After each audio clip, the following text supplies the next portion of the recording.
acompañaran. El día de hoy yo quiero hablarles de algo que hemos estado reflexionando. Vamos a entrar a la palabra directamente.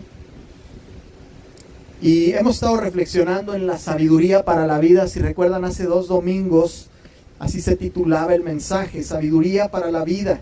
Y habíamos estudiado que para tener sabiduría de Dios necesitamos ir a Dios, y solamente hay una fuente a través de la cual nosotros podemos conocerlo, y es la palabra de Dios, la Biblia, la Escritura, que es un libro profético, es un libro verdadero, es un libro inspirado por el Espíritu Santo a diferentes hombres durante un chorro de años, una cantidad de años donde estos hombres y estas mujeres, también algunas, no se conocieron, ¿verdad? Y al escribir la palabra se confirma una y otra vez a través del tiempo. Entonces la armonía de la palabra, el poder profético y el poder transformador están ahí, y hasta el día de hoy la palabra sigue cumpliéndose y lo estamos viendo suceder. Entonces, punto 1 es ir a la fuente correcta, ¿verdad? Podemos ir a la fuente del mundo, pero eso no va a producir sabiduría de Dios,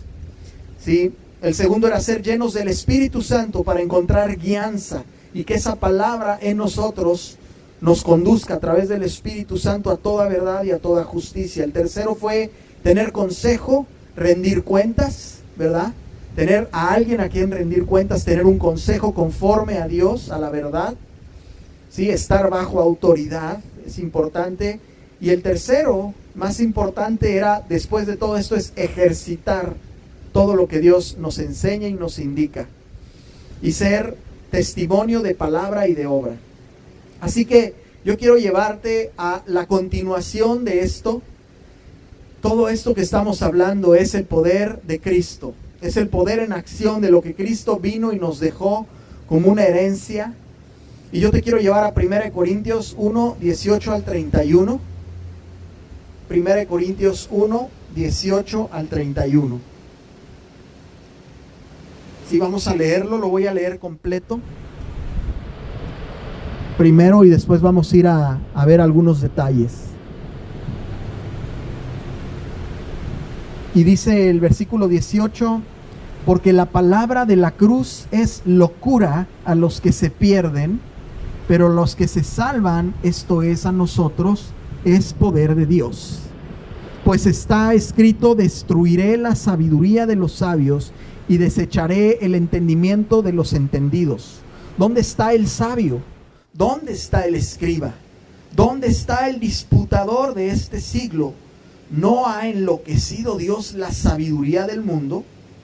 Pues ya que en la sabiduría de Dios el mundo no conoció a Dios mediante la sabiduría, agradó a Dios salvar a los creyentes por la locura de la predicación. Porque los judíos piden señales y los griegos buscan sabiduría, pero nosotros predicamos a Cristo crucificado, para los judíos ciertamente tropezadero y para los gentiles locura, mas para los llamados, así judíos como griegos, Cristo, poder de Dios y sabiduría de Dios. Porque lo insensato de Dios es más sabio que los hombres, y lo débil de Dios es más fuerte que los hombres. Pues mirad, hermanos, vuestra vocación, que no soy muchos sabios según la carne, ni muchos poderosos, ni muchos nobles, sino que lo necio del mundo escogió Dios para avergonzar a los sabios, y lo débil del mundo escogió Dios para avergonzar a lo fuerte.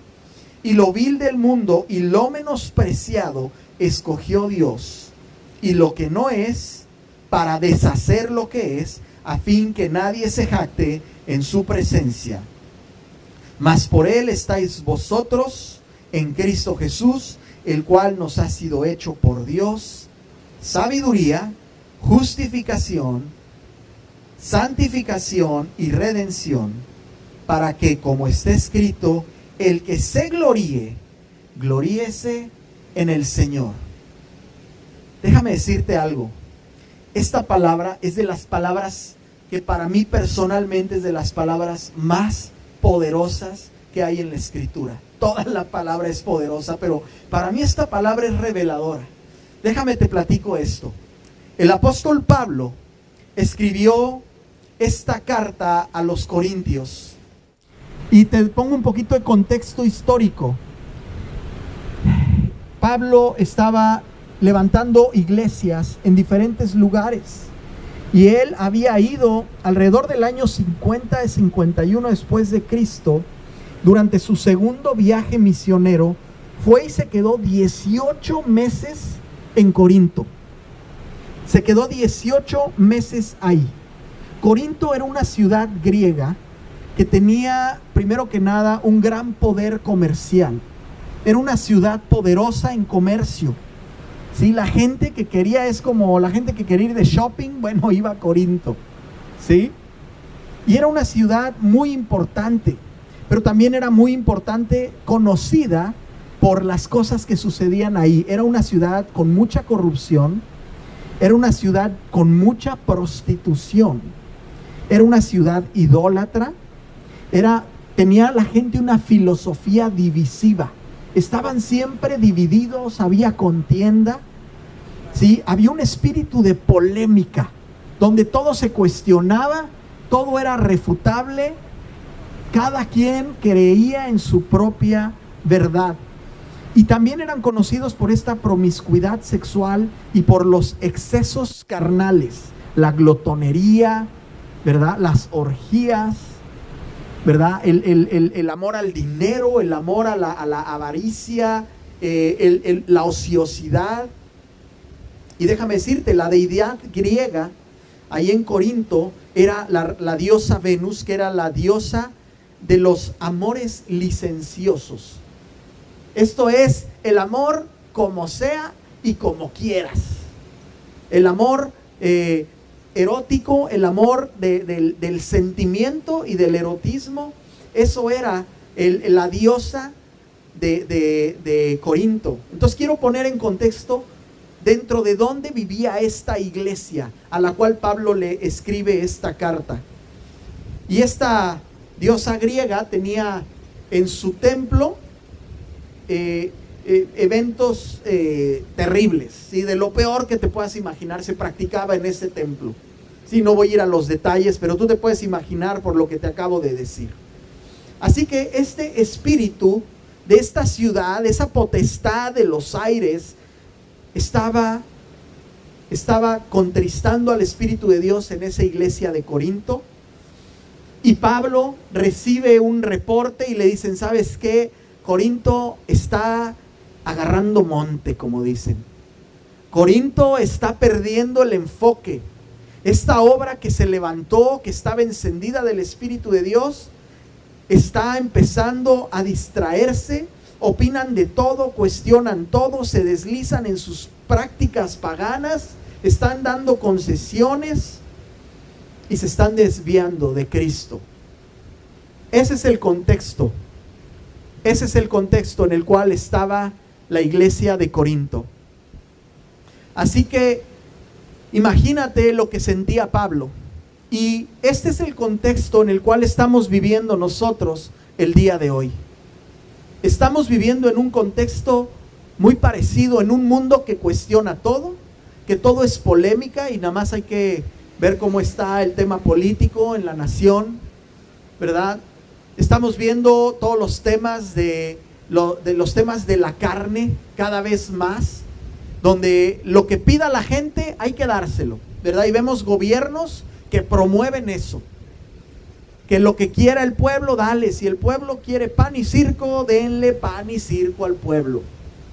Y cuando tú y yo pedimos sabiduría de Dios para vivir en este tiempo, vamos a la palabra, pedimos al Espíritu Santo, pedimos consejo y estamos buscando ejercitar esta palabra. Y del ejercicio de todo esto es de lo que yo te quiero hablar ahorita.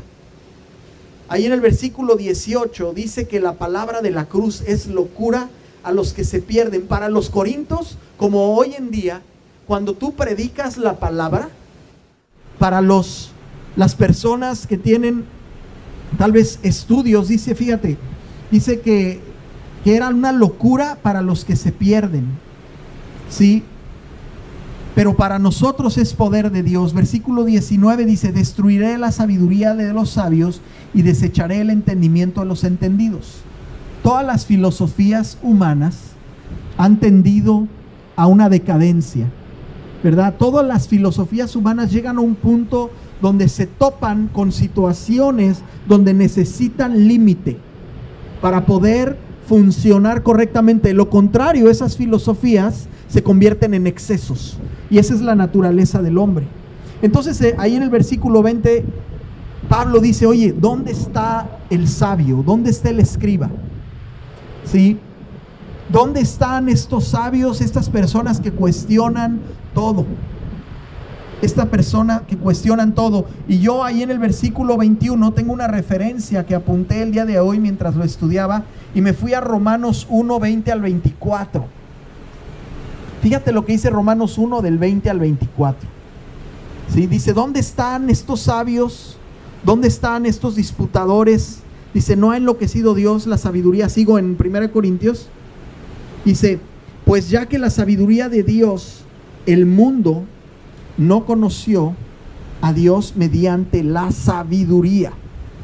O sea, el mundo, aunque está presente la sabiduría de Dios, no lo quiso conocer. Ahí en Romanos 1 del 20 al 24 dice: porque las cosas invisibles de Él, su eterno poder y deidad, se hacen claramente visibles desde la creación del mundo.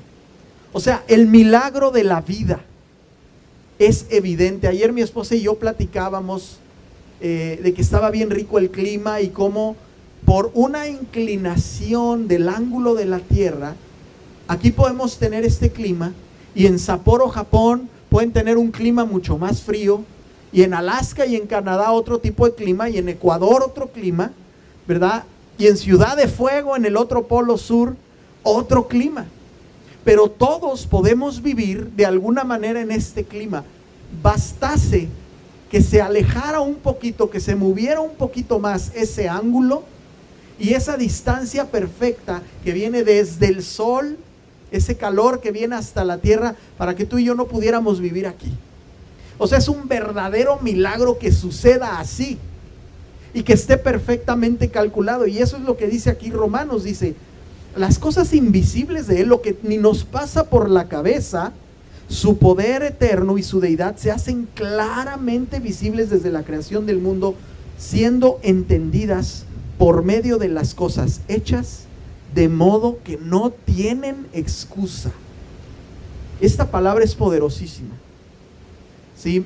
Tal vez mucha gente hoy se levanta y dice: pues aquí estoy vivo, el mundo gira alrededor de mí y voy a hacer lo que yo creo que tengo que hacer hoy. Y muchos viven así.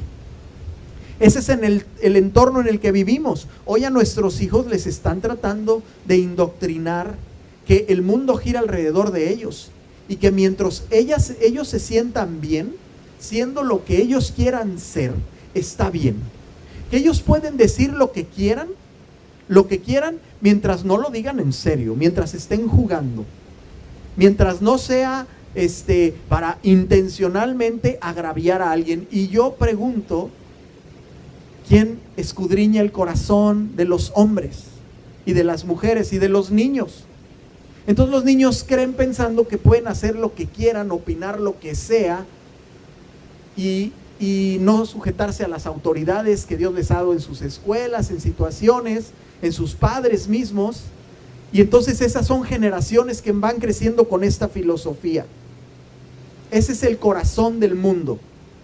Y cuestionan todo, y cuestionan todo, y cuestionan. Dice: pues habiendo conocido a Dios, versículo 21 de Romanos 1, habiendo conocido a Dios, no le glorificaron como a Dios, ni le dieron gracias, sino que se envanecieron en sus razonamientos. El ego. Se hicieron vanidosos, y su necio corazón entonces fue entenebrecido. ¿Sabes qué? Nuestro mundo está lleno de corazones entenebrecidos, están oscurecidos, necesitan luz. Y después dice algo ahí interesante: profesando ser sabios, se hicieron necios. y te hablan y te disputan las opiniones con muchos argumentos, pero todos llenos de sabiduría del mundo, no de Dios, el creador y el autor de la vida. Y dice, y cambiaron la gloria del Dios incorruptible en semejanza de imágenes, ídolos, ¿verdad? Piezas, tal vez de madera, de yeso, de metal, de hombres corruptibles y de aves y de cuadrúpedos y de reptiles, por lo cual Dios los entregó a la inmundicia en la concupiscencia de sus corazones, de modo que deshonraron entre sí sus propios cuerpos. En resumen, Dios te dice, mira, yo te ofrezco, yo te vengo a dar sabiduría, te vengo a dar un camino, un propósito, pero si tú quieres hacer lo que tú quieras, adelante, dale. Y el mismo hijo pródigo tuvo que ir a comer con los cerdos para que se diera cuenta que estaba perdiendo todo lo que su padre le había dado. Y eso es lo que está pasando en el mundo. Desafortunadamente muchos se pierden sin poder proceder al arrepentimiento. Así que esta palabra es para ti y para mí. Esta palabra Dios nos la está dando para que entendamos los tiempos que estamos viviendo y para que entendamos que efectivamente en la predicación del evangelio a muchos les va a ser locura. Pero déjame decirte, eso no significa que tenemos que callar la verdad. Eso no significa que tenemos que vivir complaciendo cosas que nos apartan de Dios. Y Él nos vino a ofrecer una vida abundante. Así que eso es lo que Pablo empieza a enseñarle aquí a la iglesia de Corinto y a la iglesia del Valle de Texas y a la iglesia de México y de Estados Unidos. Nos está diciendo, oigan, sí, efectivamente a muchos les va a parecer una locura, pero es poder y es verdad. Y la evidencia está, queramos creer o no queramos creer, Dios está trabajando hoy, aunque no podamos verlo, aunque no queramos verlo. Dice el versículo 22 de 1 Corintios 1, los judíos piden señales y los griegos buscan sabiduría. Todos los hombres y las mujeres están diciendo, yo quiero ver, déjame ver para entender, para creer, dame señales. Yo quiero señales, yo quiero más sabiduría. Esto no lo puedo procesar con mi cabeza. Déjame decirte, a Dios no lo podemos encajonar en nuestros cerebritos. Por eso Dios nos dio su espíritu en nosotros, para que sea el espíritu el que dé testimonio de quién es Él y de quiénes somos nosotros en Él. Entonces, querer meter a Dios a la razón, desde luego que Dios se revela en la razón con toda esta contundencia que dice Romanos, pero si tú quieres conocer a Dios, tienes que conocerlo en lo espiritual, porque Él te hizo espíritu, te hizo alma y te hizo cuerpo. Así que en este ejercicio de la fe, en esta parte de dar testimonio en palabra y en obra, tú y yo tenemos que entender que es algo que no viene de nosotros, viene solamente de Dios, y Él va a producir en ti todo eso. La escritura dice que en Marcos 16, 17 y 18 dice que las señales seguirán a los que creen, no a los que andan buscando señales. ¿Tú quieres ver señales de Dios? Cree que hay un Dios, métete a conocerlo a la fuente correcta, métete a buscarlo y tú vas a ver señales, como dicen en mi rancho, que no te las vas a acabar. No te vas a acabar las señales que Dios te va a estar mandando, porque Él está a la puerta llamando. Él está a la puerta llamando. Y mira, muchos de nosotros tal vez conocemos a Dios de tiempo, o decimos conocerlo, pero tal vez hemos vivido en religión o en métodos religiosos. Él quiere revelarse a ti y a mí. Y luego dice, los griegos buscan sabiduría. Bueno, pues tal vez tú quieres una explicación, tú quieres un argumento, pero ¿sabes qué? La cruz es el argumento. Lo que Dios hizo, lo que Jesucristo hizo, que siendo Dios se hizo hombre para darse por ti, por mí. Ese es el argumento más congruente de una deidad perfecta, sin doblez, sin doble ánimo, no como las deidades de los griegos, que eran como semidioses, ¿verdad? Que daban placer a su carne. Este es un Dios perfectamente congruente con su verdad y con sus principios, donde Él nos hizo. Y como el alfarero en sus manos, nosotros nos descompusimos en su mano, pero Él vino al mundo a dar su vida por nosotros. Él se hizo un hombre para poder entenderte a ti y a mí, y para poder pagar el precio que nosotros no podíamos pagar. Así que dice el versículo 23 de 1 Corintios, dice 1 Corintios 1, pero nosotros predicamos a Cristo crucificado, para los judíos ciertamente tropezadero. ¿Por qué tropezadero a los judíos? Porque para los judíos el hecho de ver a un Mesías débil, a un Mesías quebrantado, a un Mesías crucificado, era una locura. Ellos esperaban un revolucionario. Ellos buscaban un caudillo que vendría a liberarlos de la opresión de los romanos. Ellos esperaban un libertador, así como lo había sido Moisés, como lo había sido Josué, que iban avanzando, pero Cristo vino a morir.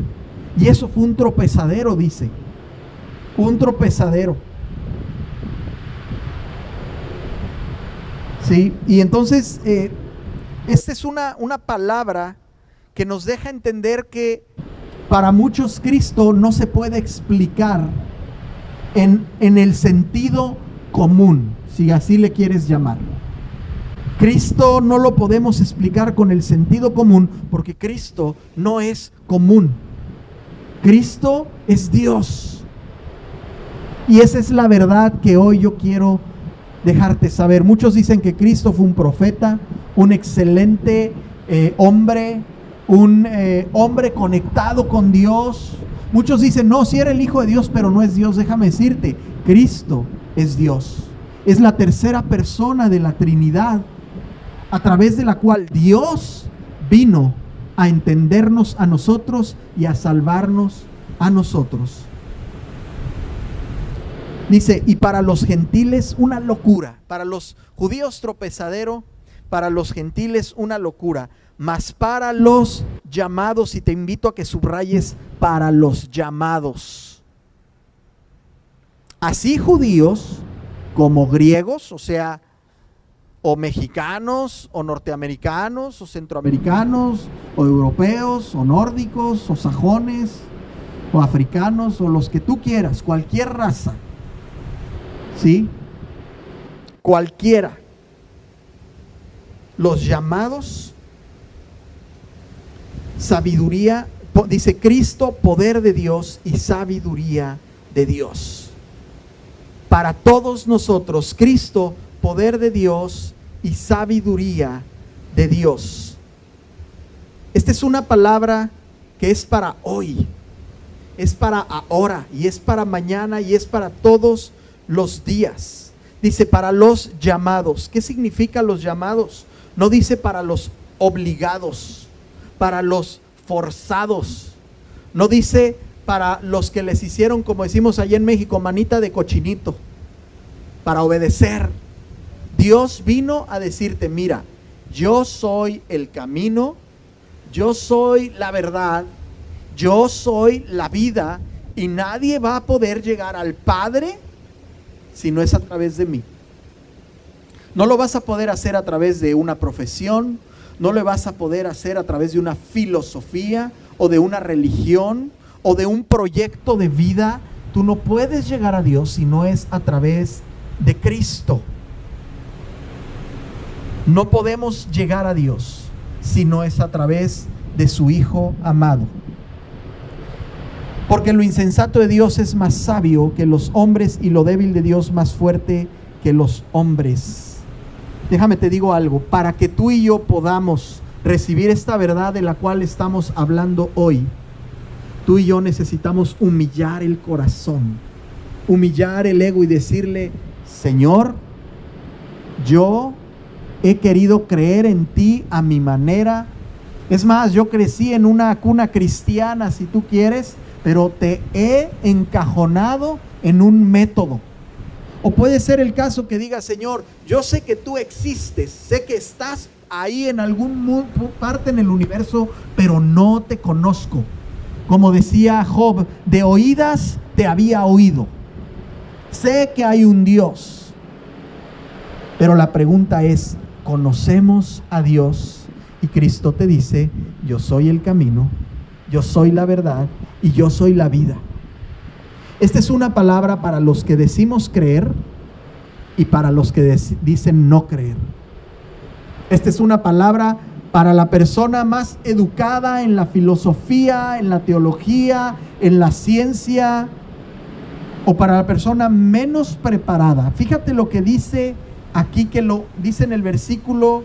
Primero dice que somos llamados todos, griegos, judíos y de cualquier región, somos llamados. Esto significa que tú puedes tener la libertad de responder al llamado o de rechazarlo. Ese es el libre albedrío verdadero. Somos llamados. Cristo, por eso no vino. ¿Tú crees que Cristo no tenía el poder de venir a establecer una revolución? Él tenía el poder para hacer lo que quisiera, pero la Escritura dice que Él se hizo obediente hasta la muerte porque era necesario que Él padeciera. Era necesario para que tú y yo estemos aquí hoy parados, siendo impactados por esa verdad que es eterna. Y déjame decirte, Él va a regresar. Él va a regresar. Él viene por todo aquel que ha creído. Este mundo no se pone mejor, no mejora, pero tú y yo tenemos el llamado de ser luz en este mundo. Mientras tanto Él viene. Y mientras tanto Él viene, hay que alumbrar con todo. Y aquí es a lo que te quiero llevar. Versículo 26 de 1 Corintios 1 dice, pues miren hermanos vuestra vocación. Esto es, ¿a qué nos dedicamos en lo que hacemos todos los días? Miren hermanos su vocación. Dice que, ¿qué creen? Muchos no son sabios en la carne. ¿Te ha pasado que estás junto a alguien muy inteligente o muy sabio y de pronto te pasa que dices, híjole, este cuate está gruesísimo de inteligente? ¿A quién le ha pasado eso? A mí me pasa todos los días,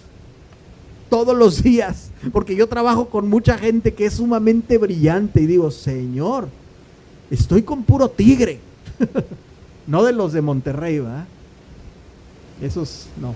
Bueno, hay algunos aquí. Pero, Señor, estoy con pura gente tan sabia. Y digo, yo no soy tan sabio, Señor. La verdad es que no. Dice, ni muchos poderosos. ¿Verdad? Muchos de nosotros estamos en algunas posiciones de vulnerabilidad. Ni muchos somos nobles. No tenemos un título que nos haga pensar o sentir que tenemos una capacidad de influenciar a alguien. ¿Verdad? Y Pablo está diciendo esto. Pero luego fíjate lo que dice. No son ustedes así, pero déjame decirte que lo necio del mundo, esto es lo torpe del mundo. Sí, lo necio, lo que no es en el mundo precisamente lo más hábil mentalmente, si tú quieres, lo más preparado, escogió Dios para avergonzar a los sabios. Y esto habla de una situación de tu corazón. Dice, y lo débil del mundo. Y puede hablarse de debilidad física, pero también de una debilidad, de una posición, de una situación, sea legal, sea social, sea económica, sea de salud. ¿Sí? Una debilidad que tú sepas, tú tienes debilidades, yo también. Bueno, esas debilidades Dios las escogió para cumplir su propósito, para avergonzar a lo fuerte. Y lo vil del mundo y lo menospreciado Dios lo escogió. ¿Sabes qué? Yo conozco testimonios de personas que eran terribles. Testimonios de personas que estaban metidas en cosas oscuras y que Dios los rescató. Testimonios muy poderosos, y hay muchos. Hay muchos testimonios y no quiero ir a referenciarlos, pero lo que te quiero decir es que de eso que no era, dice aquí la Escritura, y lo que no es, para deshacer lo que es, a fin que nadie se jacte en su presencia. Mas por él vosotros estáis en Cristo Jesús, el cual nos ha sido hecho por Dios.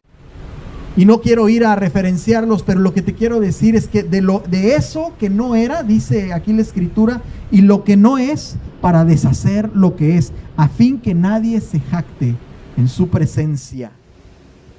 Mas por él vosotros estáis en Cristo Jesús, cierto, pero no en términos de tu lógica que es imperfecta. Porque tú y yo te aseguro que nos vamos a equivocar. Por más listo y preparado que seas, tú y yo no somos infalibles. Cristo sí es infalible. Entonces, primero sabiduría que te dé esa facultad. Dios te da la facultad que no siendo sabio, puedas actuar con sensatez y prudencia. Porque tú y yo te aseguro que nos vamos a equivocar. Por más listo y preparado que seas, tú y yo no somos infalibles. Cristo sí es infalible. Entonces, primero sabiduría que te dé esa facultad. Dios te da la facultad que no siendo sabio, puedas hacer admisibles, nos justificó, nos quitó la censura, nos adecuó para poder llegar hacia Él.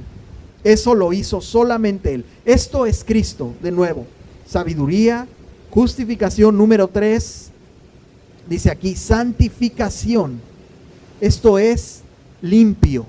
Esto es apartado y consagrado. Dios nos ha llamado a santidad. Cristo nos ha llamado a santidad. Oye, es que es muy difícil. Bueno, cuando Él te llena, ya no eres tú el que produce eso. Lo empieza a producir en Él y tú te puedes sorprender de la persona que eras y de la persona en la que Dios te está convirtiendo cuando te dejas santificar por Él. Y el número 4, redención. Es como haz de cuenta cuando alguien está secuestrado y llega alguien que ni te conoce. Es más, imagínate que está secuestrado, híjole, esto es un ejemplo muy duro, el asesino de un hijo propio, y tú pagas el rescate.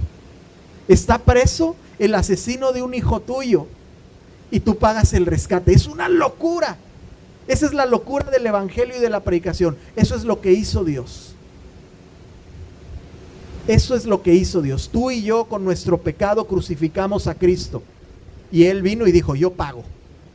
Yo pago esa deuda. Y entonces ya no somos condenados.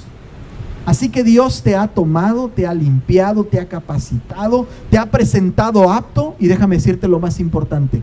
Te quiere usar hoy. Señor, es que yo no sé, es que yo no puedo, yo no sé hablar, como decía Moisés. Yo no tengo una posición de autoridad. Yo tengo esta condición humana, esta condición física. Y Dios dice, ¿quieres? Estás siendo llamado y la pregunta es, ¿quieres? Y tu respuesta solamente es de tu corazón hacia Él. Tú le dices, sí, sí quiero. O no, Señor, gracias. Como el joven rico, que Jesús estaba llamando discípulos y se topó con un joven rico y le dijo el joven rico, Señor, yo he hecho todo lo bueno que mis padres me enseñaron. Un joven rico hebreo dijo, todo lo que me han enseñado lo he hecho al pie de la letra, he cumplido la ley. Y le dijo Dios, ok, le dijo Jesús, vende todo lo que tienes y sígueme.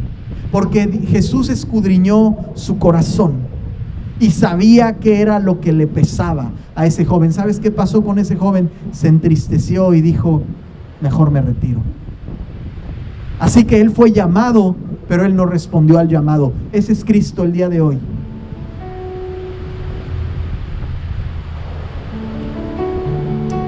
Jesucristo en el libro de Juan, en el Evangelio, estaba con sus discípulos y Felipe le decía, Señor, muéstranos al Padre y nos basta. Muéstrame a Dios y me basta, Señor. Y Jesús le dijo, y Jesús nos dice hoy,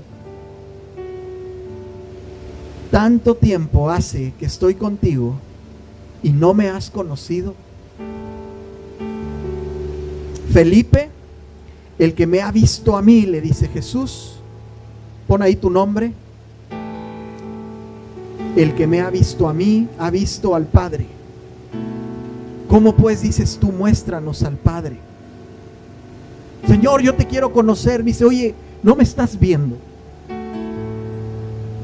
No me estás viendo, no me estás conociendo. No te he mandado señales a tu vida. Tú no me las has pedido, pero yo te las he mandado. ¿Y quieres más señales? Dice, ¿no crees que yo soy el Padre y el Padre en mí? Las palabras que yo te hablo, esto es palabra para ti, para mí, el día de hoy. Las palabras que Dios nos está hablando hoy, no las hablo por mi propia cuenta, dice, sino que el Padre que mora en mí, Él hace las obras. Créeme que yo soy en el Padre y el Padre en mí. Esto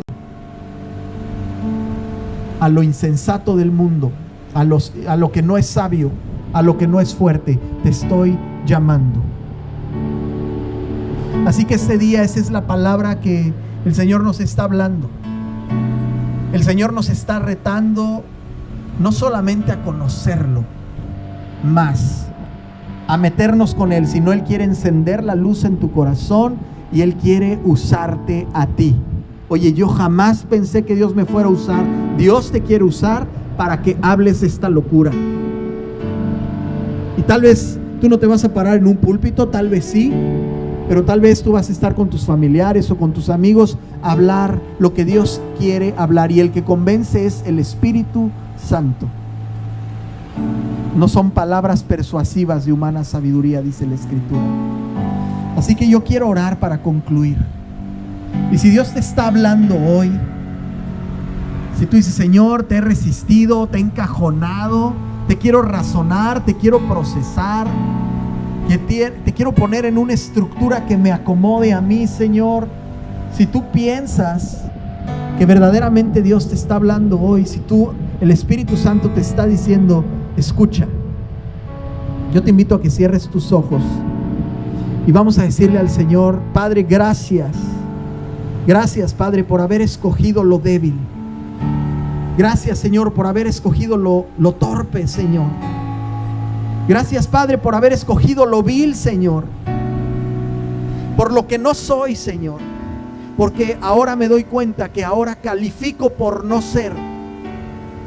Ahora califico porque no soy, Señor. Tú estás diciendo, yo te califico para ser lo que no eres.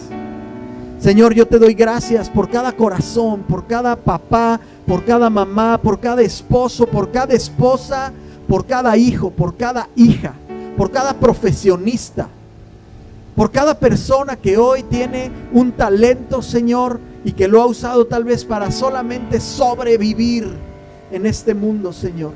Yo te doy gracias porque hoy tú nos estás dando un mayor llamado para vivir una vida en abundancia en ti, Señor. Yo te doy gracias, Señor, porque has llegado con tu palabra como una espada de dos filos, Señor, que penetra hasta lo más profundo de nuestro corazón y que escudriña nuestras intenciones mismas, Señor. El día de hoy, escudriñanos, Señor.